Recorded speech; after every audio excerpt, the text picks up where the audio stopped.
Bonjour, Cécile Brasseur, je suis chargée de partenariat chez Groupama Rhône-Alpes-Auvergne. C'est important d'être aux côtés du club pour ses engagements sociétaux. Ça fait partie des choses qui répondent aux valeurs de Groupama, qui sont des valeurs de proximité, solidarité et responsabilité. Et je crois que dans cette journée aujourd'hui, on est complètement dans le cœur du sujet.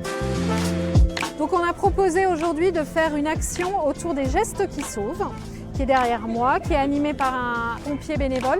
Ça répond à une activité qui est réalisée depuis déjà 2021 à l'échelle de Groupama national et qui a permis de former aux gestes qui sauvent plus de 200 000 personnes.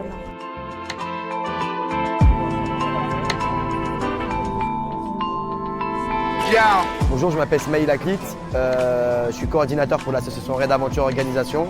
Je suis également policier à Paris sur le 20e arrondissement et je fais partie du CODIR du club de Lyon-la-Duchère.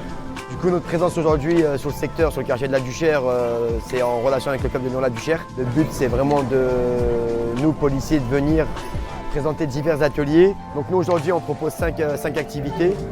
La boxe, l'escalade, le tir laser, le dialogue et prévention, addiction, alcoolémie et drogue.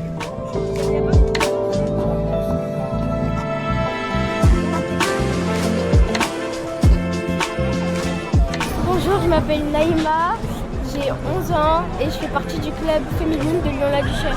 Bonjour, je m'appelle Naya, j'ai 10 ans, je fais partie du club de Lyon-la-Duchère et je suis en Lyon 11. Moi, j'ai appris à faire des massages cardiaques, à faire un bandage. Mon activité préférée, c'est l'escalade. Mon activité préférée, c'est l'escalade et le vélo.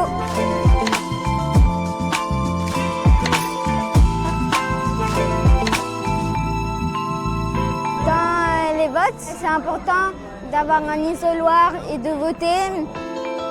C'est important de voter seul parce qu'après, sinon, ça peut mettre des conflits. Le conducteur, malgré toutes les conditions de circulation qu'il a, il a aussi ses angles morts qu'il doit être vigilant en permanence. Et l'idée, c'est de leur dire, voilà, c'est pas forcément qu'il ne vous a pas vu, c'est qu'il ne vous voit pas.